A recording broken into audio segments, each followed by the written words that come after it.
Welcome to Confessions of a Founder, a podcast where we pull back the curtain on the entrepreneurial journey. I'm Allie Berger, and each week I sit down with successful founders, CEOs, and innovators to explore the raw, real stories behind building a business. From the highs of success to the moments of self-doubt, we get into the lessons learned, risks taken, and the human side of entrepreneurship. We're sitting down with a trailblazer who's reshaping the music industry for women. Shira Yevin is the founder of Gritty in Pink, a platform that's empowering female voices in an industry where even superstars like Taylor Swift face challenges. From crashing the Vans Warped Tour to building a thriving community, Shira's journey is all about perseverance, inclusivity, and creating space for women in music. In this episode, we're diving deep into her founder journey, fundraising struggles, and how she's balancing mental health and entrepreneurship. Trust me, you won't want to miss this one.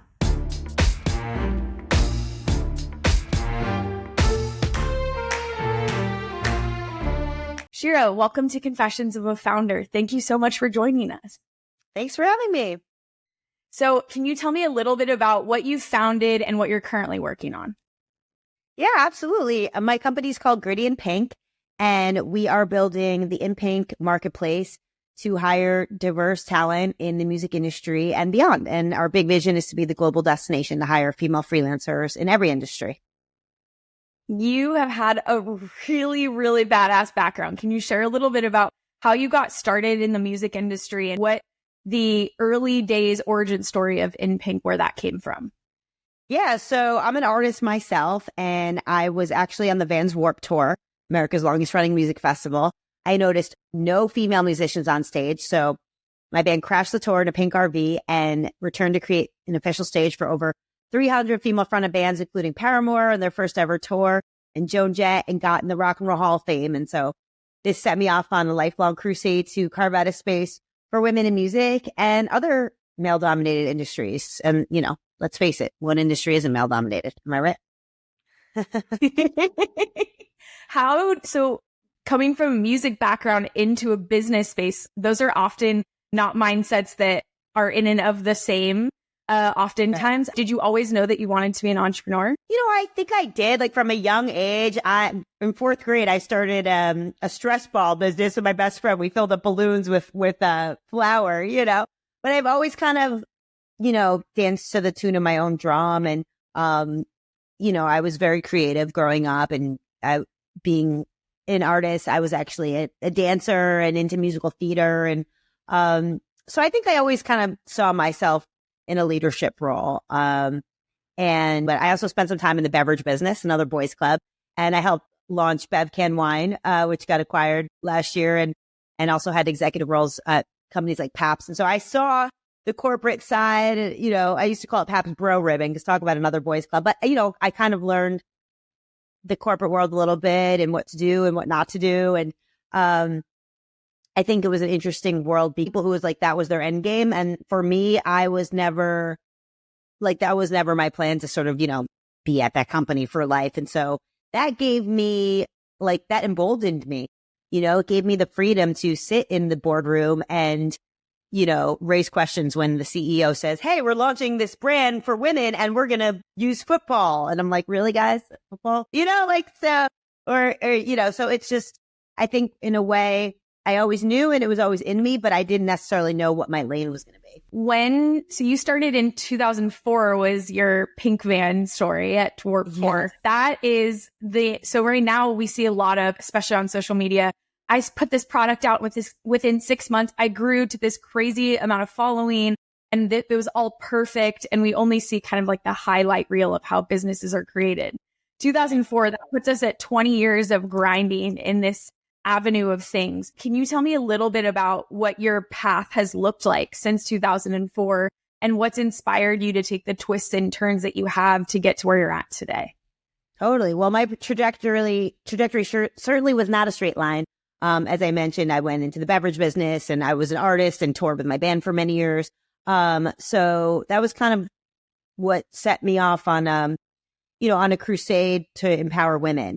And I also grew up in the Riot Girl NYC scene. And so I was always, learning about feminism at college. I actually, I studied communications and marketing, but I also had a minor in theater arts, so, I kind of always had that desire to, just, and so, for me, we started the official stage in 2005. That was Paramore's first ever tour. And then in 2006, or sometime around there, we did get a little press write-up. They called us Gritty and Pink. And so that's kind of where, the name started. We're like, oh, this could be a cool brand name. But that kind of, it did sort of get put on hold for a while. And how it is now is a very different thing than what we envisioned it to be. Although the ethos is the same. I did do other events, like I called Girls in the Hood, and that was female fronted bands, female DJs, female bartenders. So, my intentions never changed. And, being a woman in music myself, no one understood the brutal journey more. But, I think I was able to develop my business sense. I did study business at Penn, and being in the beverage business, I saw both, like I said, how to kind of work the corporate world. And then I also was part of startup land. And that's kind of what introduced me to this whole crazy startup ecosystem and the idea of fundraising and, venture capital and whatnot. So I learned a lot, but I've always been about branding and marketing. And I think that's, that's a secret sort of sweet spot for me, a superpower, as well as sales. And so everything I learned on the journey, came in handy, it came full circle. I remember when I left PAP, I was very passionate about cannabis and advocating, for medical marijuana. And that was a related space at the time, when it was just sort of opening up into being legal. And I had this idea. I wanted to do a cannabis accessories company geared towards women and kind of using music as the go-to-market strategy. And I had no idea what I was doing. And also, I had no experience on sort of like the supply chain side of things to do like, a product was very different. Now I'm a tech entrepreneur, so that's also a different thing. But I actually went to a technology high school, and I was like coding HTML from young. So tech has always been in my DNA, so to speak. And of course, these days, everyone's kind of like, a techie, because you cannot be, right? If you own a business, if you're an artist, you're on social media, you're trying to keep up with AI and all the latest technologies. I knew that I wanted to do something with music because it was my passion. And every time I tried to kind of like leave the alcohol business, I sort of got like an offer I couldn't refuse. It's hard to kind of break out when you have a lane, I remember, I was working for a startup when COVID hit, and we had just actually started Gritty and Pink up as an all-girl jam series. It was 50 female musicians doing theme cover songs, the best musicians in LA, like the bassist for Pink, Kiki Wong, who's now playing with Smashing Pumpkins, and it was iconic. And we started this monthly event, and it was kind of a side hustle thing, but I had a big vision for it, and we were like, let's start small with a monthly. We'll get some brand partners, we'll get some content, build up the brand, build up the socials, get the buzz going. And then COVID hit, and I lost my job along with so many people. And then it was kind of like, all right, well, now I have the time. Like, let's do this full time. And I had a team, and everyone was really, looking for ways to, stay active and have performance opportunities and stay connected to the community. And so we did Instagram live stream fundraisers, and we raised thousands of dollars for charity. We built up this organic community. We started doing workshops on Zoom, songwriting, or social media. And from there, the idea to launch a marketplace came up, because I was trying to figure out how can I help music? How can I help women in music, the most? And at the end of the day, what do women need? To get hired and to get paid, right? Period. So that's kind of how that developed into the InPink marketplace that we're, primarily focusing on today. How did you know that you had product market fit for a venture backable business? I mean, I don't even know. I still don't know if we have product market. Everyone defines it like differently. We are very early stage. We're a pre-seed company. We have done over $300,000 in gross transaction volume. We have an active community. We have over 3,600 accounts. We've had over 50 events with 100,000 attendees. So we have a very active community. an engaged audience on social media. Everything we've built has been completely organic, so no paid advertising. Very proud of that. But of course, yes, we want to position ourselves to scale and put more fuel in the tank and grow it on a venture scale. I think I'm still figuring that part out, to be honest. Where does your confidence come from? Because I think a lot of the times we hear stuff about imposter syndrome, and that holds a lot of people back from buying into their idea themselves enough to really go out and hustle for it and be gritty in pink, so to speak. How do you find and harness that confidence within yourself to know that what you're doing is the right direction to put your energy? Yeah. I mean, I think, for me, I believe that being a performer really helped me. Like I was a dancer from a young age. And so I think that was a blessing too, because I feel like anytime you give a pitch or you're at a conference on a panel, it pretty much is like a performance, So that I'm lucky for. And I would say, I tell my family, I have a 10-month-old niece. I'm like, we got to get her in dance class, So any way that you can get comfortable, being in front of people. I know it's not everyone's cup of tea, right? Some people are more introverted. But also, of course, I struggle with, I'm human. I struggle with feelings of, inadequacy sometimes or imposter syndrome. One of my advisors, Arlen Hamilton, talks about in her book, that underestimated people and underrepresented groups. It's like, we don't have the luxury of having imposter syndrome because everyone else is already, undercutting us and underestimating us. So it's like, you have to believe in yourself. It's not even like an option. But of course, we have those moments. I lean on my friends, honestly, my family, my team. But I have some really close friends that I know that I can call up and say, I'm feeling down or I'm losing faith. And, they kind of remind me, you're badass, Shira. You're Shira girl who crashed the Warped Tour. Like, you got this. And so I think that's important too. And just self-care is also really important, taking care of yourself so that you feel good. Sometimes these things feel indulgent, like, getting massages or, whatever it is that helps you feel great. But I think, really taking care of yourself is important too. You bring up such a great point of being human, because oftentimes we see this trope, if you will, of, okay, you have to do it all and be it all at all times as a founder. And it feels a little bit like a robot expectation. How do you account for the humanness of Shira throughout your building process and in work-life integration? Yeah, I mean, like I said, like radical self-care, is important. And also community, like finding your tribe. I'm part of a solo female founder mastermind group. And, we have a WhatsApp group, but we rant on each other, like, oh, I got mansplained to today. And, it's like, we said one day we're going to publish, a book of all of our stories from the battlefield, having a safe space, to share and vent. And just really having a community and leaning into, those friends that, are potentially doing similar things, maybe in a different space. But, like just yesterday, I have a couple close friends staying with me. They have a company and we had like this it ended up into a real deep conversation. And it's kind of interesting because we were talking about, they heard me on an interview and someone asked, kind of like, what's your, sort of like, what's your biggest weakness? And I said, well, I am relentless, and usually that's good. And I find that's helpful to be a woman in business. Like you kind of have to be, but sometimes it does come back to bite me in the ass. Like it doesn't work for everyone. It's not sometimes it rubs people the wrong way or, and so we were kind of had this whole talk about, okay, where's that fine line between being relentless and also, being too much or, trying too hard or not letting things kind of come to you. And, and I think a lot of these things can be relevant in a lot of areas of life, like dating or whatnot. So, but it's also just my personality. I mean, I was kind of raised that way. I was always raised like asking you shall receive, which I think is something that women don't do enough, ask for what they need. Women have a confidence gap. We're not as entitled as the other gender. I'm constantly trying to grow and refine my approach and, see what works and go with that. And, but yeah, just, being able to lean into those friends that will be like really honest with you and that you can be honest with them. My friend was like, I hope I'm not overstepping. Or I said, no, I'm from New York. Give it to me straight, like I might not agree with you on everything, but yeah, we were kind of talking about, the real friends are those ones that will say those things to you that people will just say when you leave the room, or there might be some things that people aren't saying to you, but that could actually be helpful. What are some of the lessons that you've learned in building this awesome community of support around you, and some of the tips and tricks for how to vet if people are the right people to bring on this founder journey. I know a lot of people listening are in corporate world right now and thinking about making that leap. And to your point, that is a completely different type of dynamic to relationships when you're running something yourself and it's all on you versus clocking in, clocking out, and being around a bunch of people who are also experiencing the same thing. Yeah.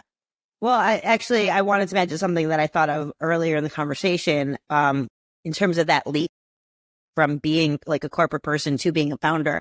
I remember in the pandemic, there was sort of this big moment where I changed my LinkedIn title, and it felt very scary because when you're in a certain industry or business, like I was in the beverage business, you get messages about other job opportunities, right? So I would constantly get other, beverage opportunities. And, I not only was I switching from, corporate to founder, I was also in a way switching like industry focuses, right? So, I remember like it was like a big leap to just like own it and be like, I'm a founder of a music tech company, and then like, oh, I'm not going to get these job offers anymore. And isn't it, in beverage, and it's scary. I mean, but your network is your net worth and that doesn't go away. Communities all around you do have to find it, but there's so many, like support. Like I took a lot of boot camps and courses and, you kind of have to be proactive and reach out to people, from there. I was part of the Long Beach Accelerator. That was great. I met people through there. So making sure that you're applying for different programs and investing in yourself with different courses and things like that. I took a course with Jason Ye called Fundraising with Confidence. And that's how I met so many of my incredible female founder friends. So, I think it's all around going to events, being proactive about following up with people, getting, not being scared to ask for, their contact information and, hey, would you want to grab a coffee, So, just being really proactive. Reflecting on all of your achievements so far, you've had so many. What are you most grateful for in your founder journey? It's a great question. Honestly, my team, I'm so grateful for my team. We've been running so lean. We built a lot with a little. And, as like, we're this big deal company and we have all this traction and you want to invest in us because we're the next unicorn and we're a rocket ship. But it's like, at the end of the day, we're a tiny company. It's an early stage. We have not raised a lot of capital yet. And so, a lot of venture capital, unfortunately, is smoke and mirrors, and sometimes you see it and you're like, oh, how did that person, some dude raised $5 million on a napkin idea. Meanwhile, I've been out here sweating for 2 years, but it all is possible because of my team.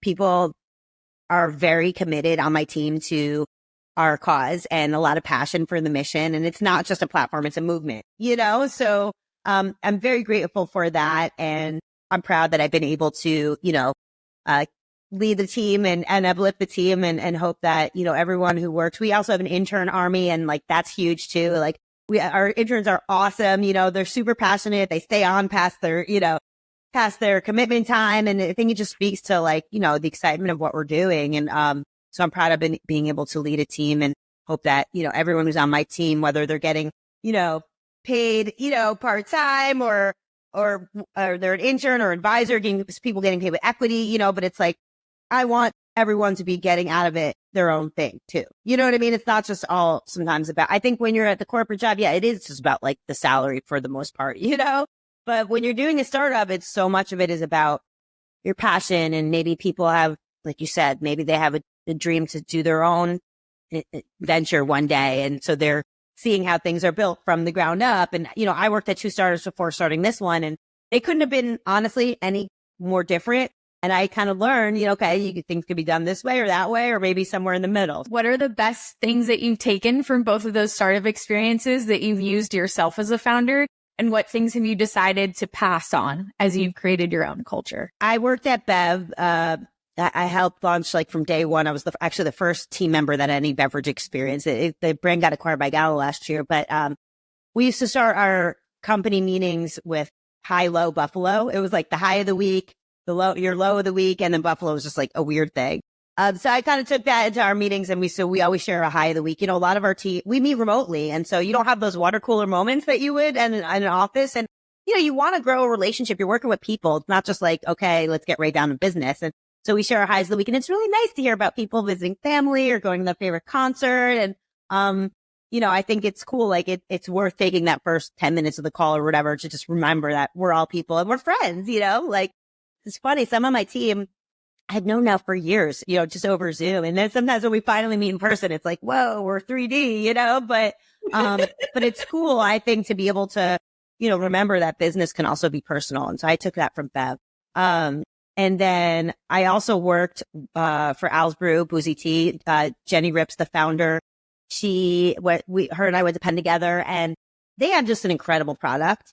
And they're focused on developing a product that's super quality with real ingredients. I mean, I think sometimes the product just speaks for itself, and that is an example of that. It's cool. She also has a very cool co-founder, Maria, and seeing how they have worked together. Like Bev was a solo founder.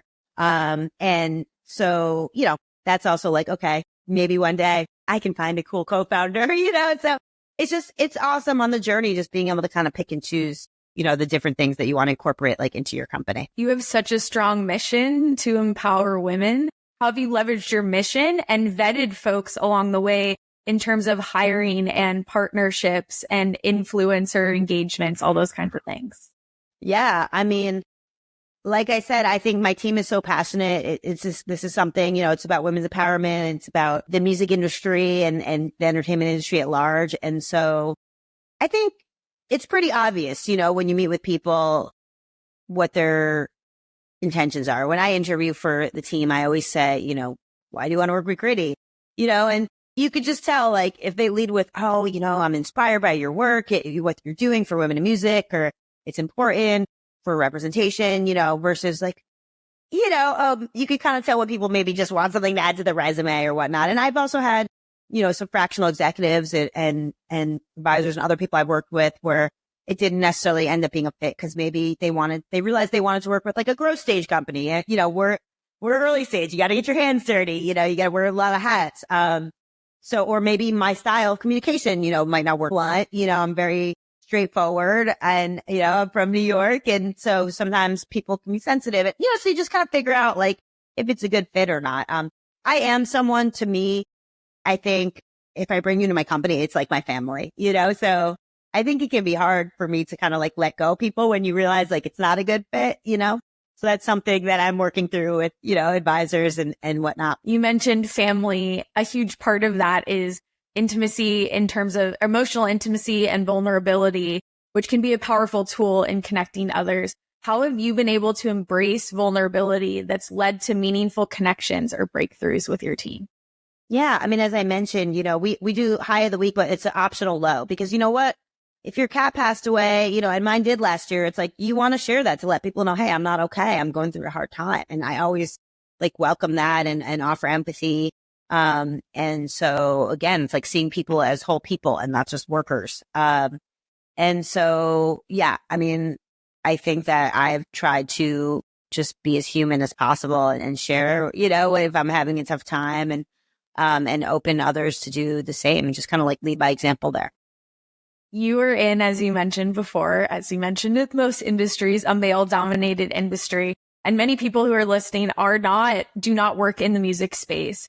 What can you share that's been the most surprising thing about your experience in trying to share your mission with that industry?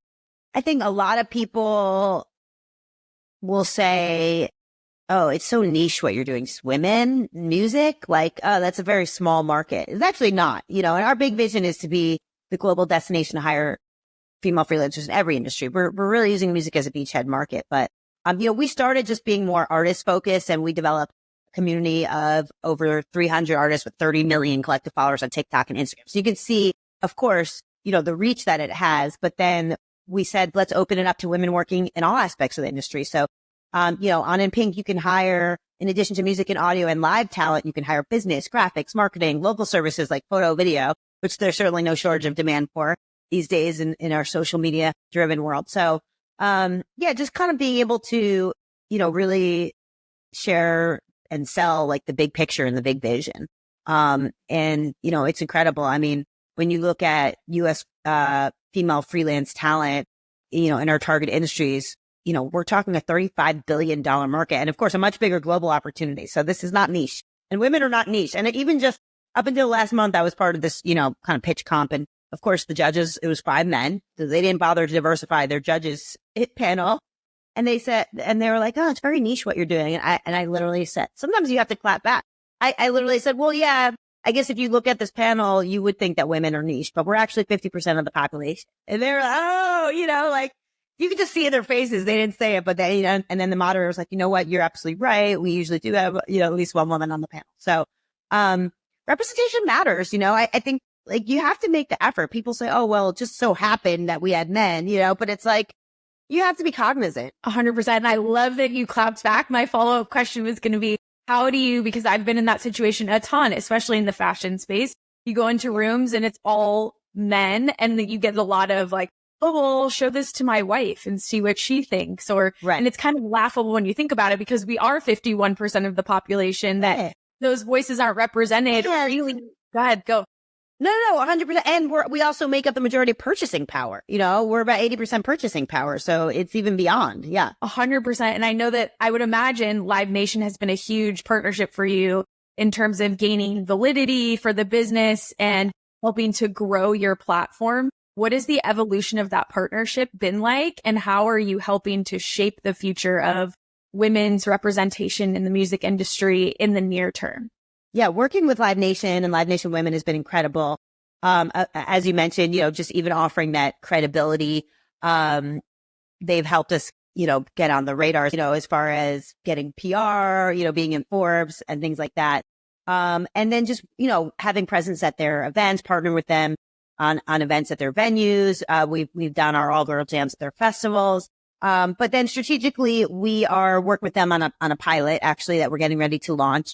Starting with LA and then scaling to all markets, but we're going to be their official photo video partner, for their venues. And so, we want to be that go-to platform when a artist plays a Live Nation venue to hire a videographer, so I think it's exciting to go into the next kind of era of our partnership. They've also been a client and they've hired, themselves on the platform on In Pink. And, it's just a lot of support. We've worked with people in different, a lot of different areas. It's a huge giant company. We've utilized their spaces to do tech week events and, it's definitely exciting. People know Live Nation and, hopefully soon everyone will know us the same, just like another household name. Shira, that is huge. You just brush that off like it's like a casual win. To have that kind of contract is amazing. And I would love if you could peel back the curtain a little bit and explain to the audience, because I think when a founder drops a partnership like that in a conversation, it sounds so casual, but really that took so much work and negotiation behind the scenes. How long has that process been and what did that kind of evolution look like to get to this point?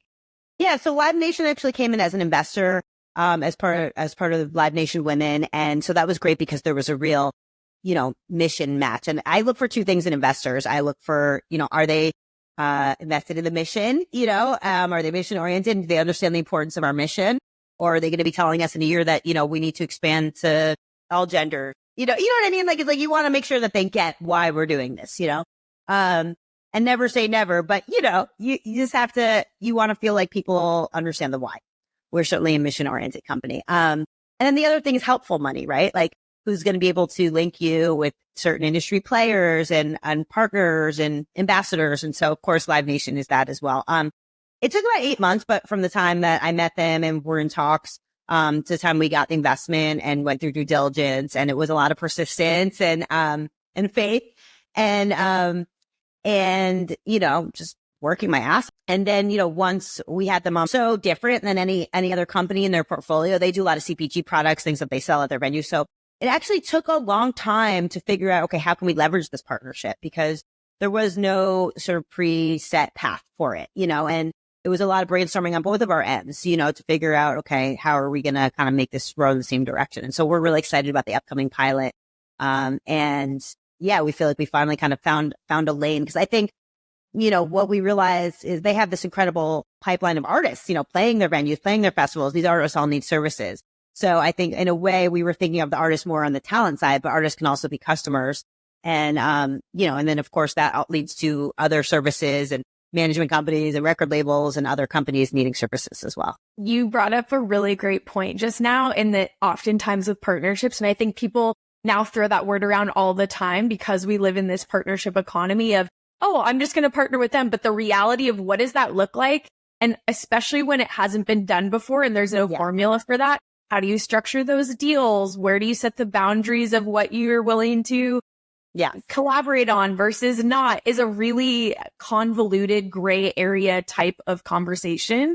So how did you gain the confidence and insight to know how to best structure how you wanted that relationship to look? I talked to my advisors. Honestly, it was a lot of brainstorming. It was not immediately obvious. And it really did it was driven on our side. Live Nation is a giant company. And as if you've worked for the corporate world, as I believe I have, right? It's like, they have their marching orders, so to speak, so it's not going to be on them to think about how to make our business work, So, I would slide into people in my company. Can we meet? It was a lot of grit, honestly. Luckily I have a great network. People, who worked in different areas of the company, but yeah, it wasn't immediately obvious. We really, we had some meetings that kind of didn't lead anywhere, but you still kind of uncover them. And, there's the gatekeepers, of course, and in a company, go to a college job fair and you meet someone who's working the table, so it's like talking to people at all levels of the company too. Sometimes the people kind of in the mid-range are going to be a little bit more creative than just people at top are just focused on, okay, what is the CEO telling me he wants, so, it really wasn't easy, to be quite honest. I was talking to, some friends who are founders and they're like, you have so much to offer. Like, how can we make this work? And it just kind of came up so I guess just for advice for anyone kind of dealing with a similar thing, it's just keep looking at it from different angles and think outside the box, because honestly, the solution is not always obvious. And mostly it's not. So you've had a ton of successes, but everybody has their stumbles along the way. What has been your biggest failure and what have you learned from that that's helped you create what you're doing today? Interesting. It's been hard to raise capital, honestly. And I feel like it's taken too long, but I'm still in it. I'm in it right now. We're raising our pre-seed. We're raising $1 million, and people say, oh, you've been out there raising forever. Maybe you should just do something else, and, I think this, sort of the story that we got a little bit of money. We put the raise on hold so we could build the product, so we could build traction, managing optics and things like that.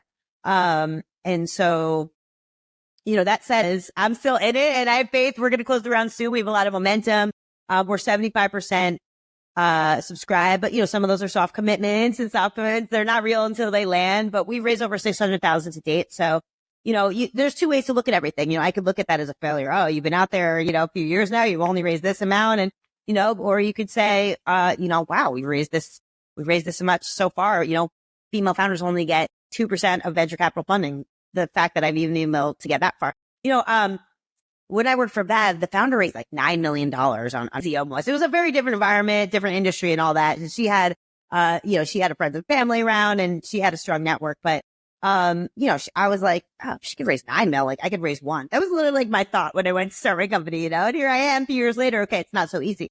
So, but I'm not prepared to call it a failure yet. But I think I sometimes think about being able to close this yet, so, I think that word failure, producer once, because, I'm an artist as well. And I had a producer that used to say, if you don't fail, you're not trying hard enough, and looked at failure as a good thing. I mean, every day as a founder, I wake up, I eat rejections for breakfast, that's part of fundraising. There's so much rejection, and, and so, well, just gotta keep it moving. So,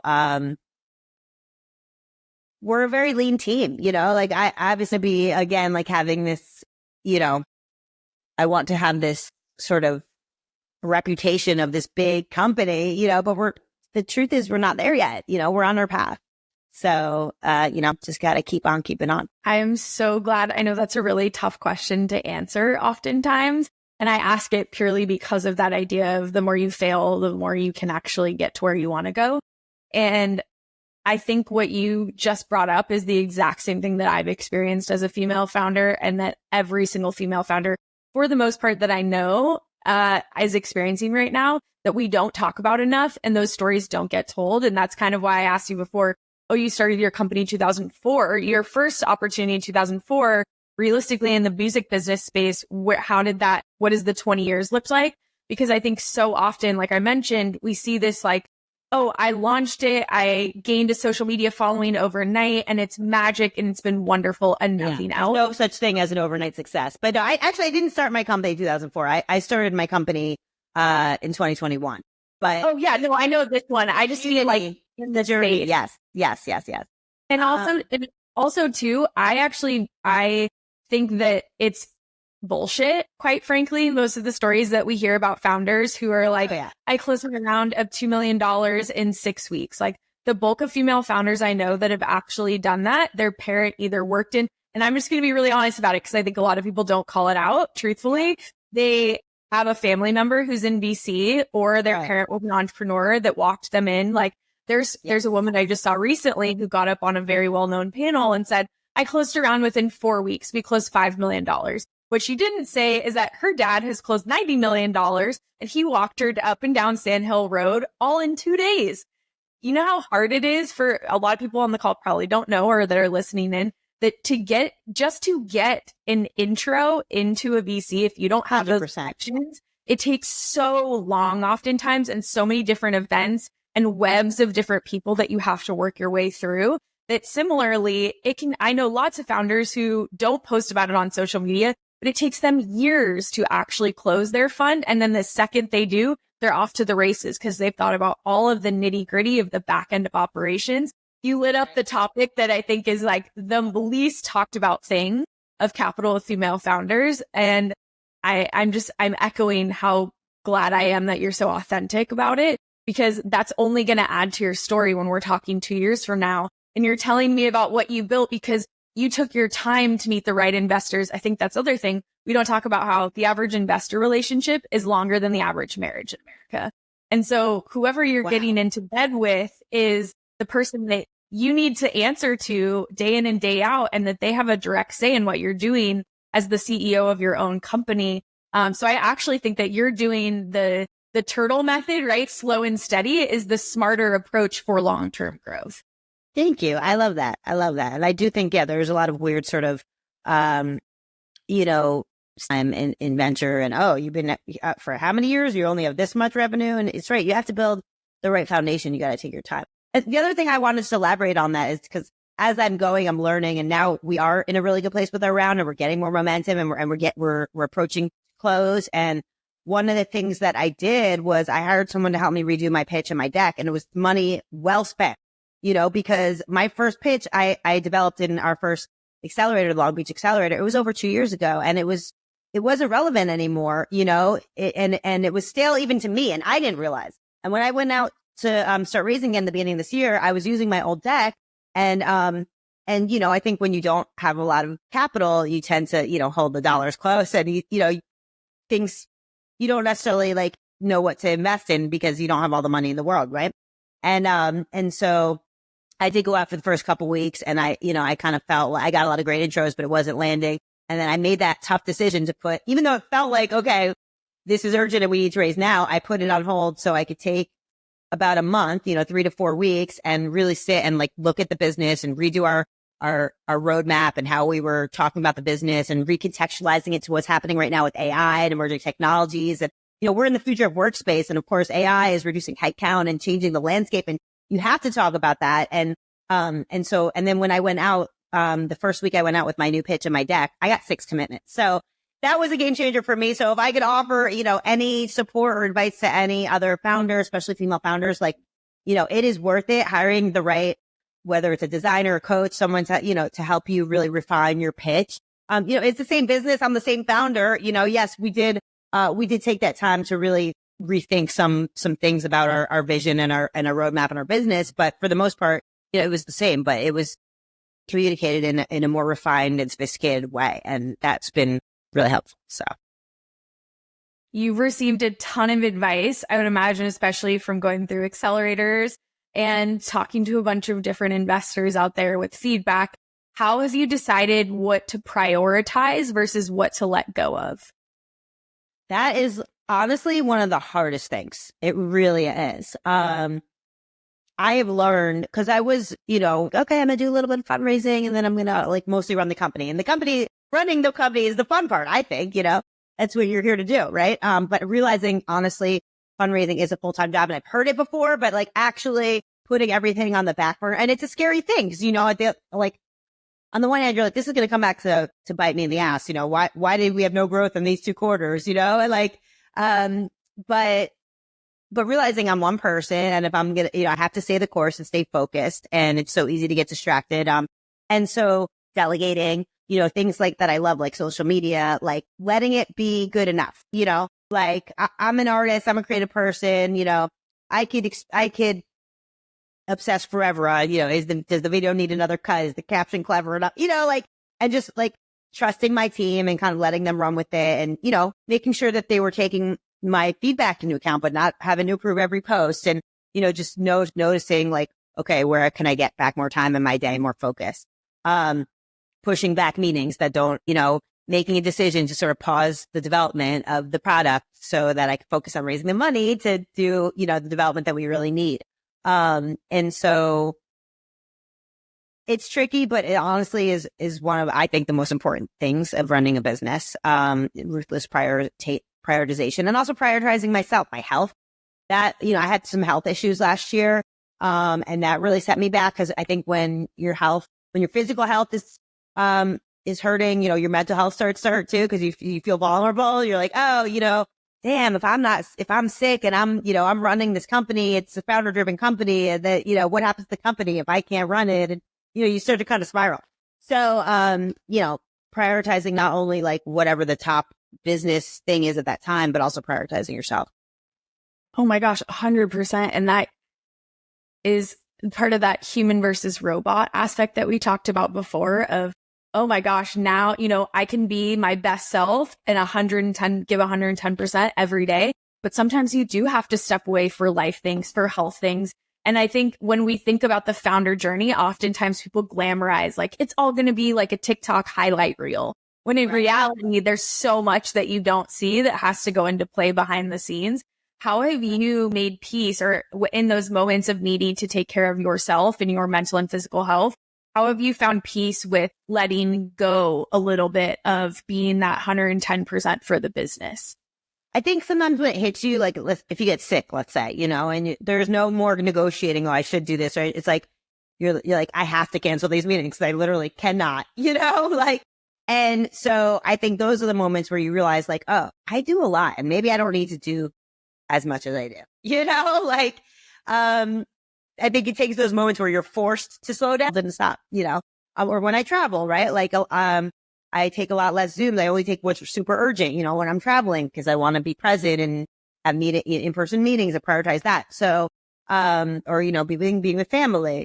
So yeah, but you have to realize, and I got to pace myself, and sometimes you just have to reschedule the meeting. What's the best piece of advice you've ever received? I always go back to my mom, or she says the squeaky wheel gets the oil, but, I do think that women, by asking for what we need, or what we want in life. And so I think that's really, really important. Like I tell my team sometimes, like, I'm challenging you guys this week, like ask for one thing, that you want, and so yeah, that's kind of what comes to mind. You have such a strong beat to your drum.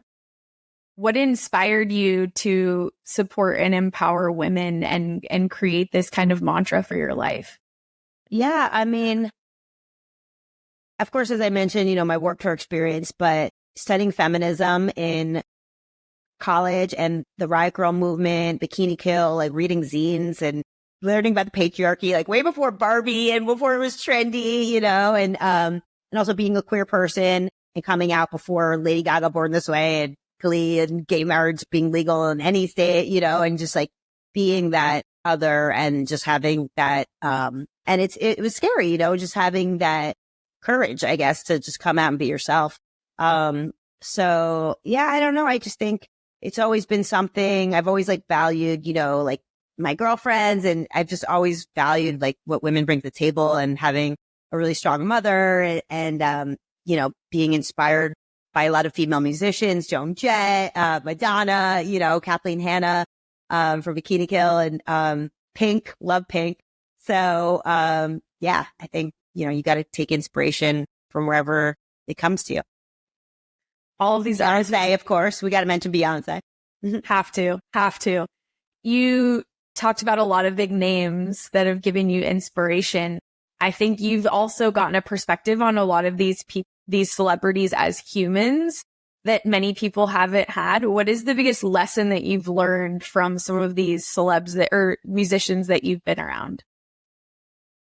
Like, Etheridge is amazing. Like, she's so down to earth. We had a chat because I know Taylor Swift counts Melissa as an influence, and obviously Melissa, Taylor having a moment of being like, one of the biggest musicians in the world and just saying, how can we get Taylor on board? I feel like she'd be in for this. She's got her song, The Man. Like, she's always talking about being a woman in the industry. And you can imagine if the woman at the top of the industry has these issues, like, it's still an issue. Some people will use that as evidence that we don't need this anymore. Oh, Beyonce and Taylor are doing so good. Is this still an issue? It's like, listen to their lyrics. They talk about it. If they're struggling with it, imagine the rest of us. But anyway, so I kind of came up in conversation with Melissa. How do we get Taylor on board? And she was like, you know what? Keep doing you and keep doing what you're doing and it's going to come to you. And I was like, well, that's how we got you, Melissa. And she said, exactly. So, but just being like really supportive and down to earth. Even, my producer, Tim Armstrong, he's the from him for Rancid and Transplants, his side project with Travis Barker, and he's produced for Pink. They won a Grammy for their song Trouble. And, he's a huge rock star and he's so just down to earth. I've been friends with him since I met him on Warped Tour. He's one of my best friends. And it's like just seeing, and he's also like ahead of the curve in terms of signing women to his record label. And, just knowing those people that like have huge followings and yet are just so real, keep it real and down to earth. You realize like they're humans. They're just like us, What's the most quirky thing about you that positively contributes to who you are as a founder? Well, I think I mentioned being I'm just boisterous and just super high energy and, straightforward, just kind of pretty much like say anything that comes to my mind, probably maybe sometimes that gets me in trouble, but just, saying things off the cuff. I love to joke around and crack jokes and laugh at myself and, try not to take things too seriously. So, I think that's my missed calling. In my next life, I'll maybe be a stand-up comedian, so sometimes I crack jokes, doesn't always land. So I'll say, oh, that was a joke. I have one lately that I say, I'm a musician, but right now I'm focused on my company. And so I say, well, these days I release new music like some of my friends have babies once every 2 years. And some people, I said it like, you have to know the room. You got to read the room because I was on a panel at Music Biz and it was mostly like 20 somethings. They didn't get it. They just kind of like stood at it. I go, that was a joke, So, but if you have friends with having babies, you get it, especially if you don't have babies, so there you go. We have covered a lot of ground. I love how open and honest you are. Anything that I haven't asked you that you feel like would be good for the audience to know about you and what you're building? I mean, this has been a very thorough interview. All I'd say is, go check out inpink.com. We have a platform. It's to hire not just music and audio and live talent, but business, graphics, marketing, local services. We have hair, makeup. We have everything on there. Hire women, like practice what you preach. And it's not just for women, people of any gender can hire women. And so, want to also let people know, we do awesome events. So we do these all girl jams and we also do female founder funder events. So follow us on Instagram, Gritty and Pink Life.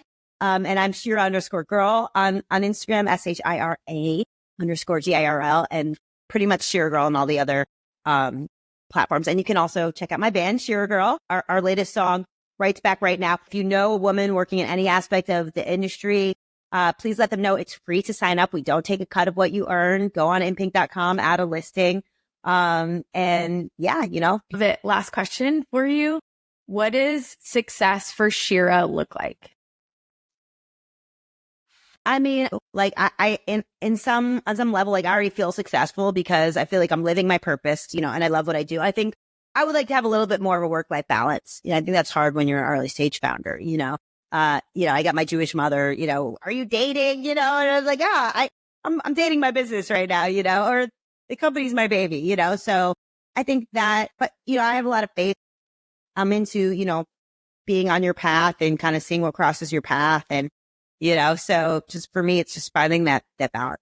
That wraps up another episode of Confessions of a Founder. A huge thanks to Shira Yevin for joining us and sharing her incredible story of resilience, determination, and breaking barriers for women in music. If you were inspired by this conversation, be sure to hit that subscribe button and share this episode with your network. New episodes drop every Tuesday, so mark your calendars for more founder stories and insights. Thank you for listening. Until next time, keep pushing boundaries and creating change. And remember, you're not alone on this journey.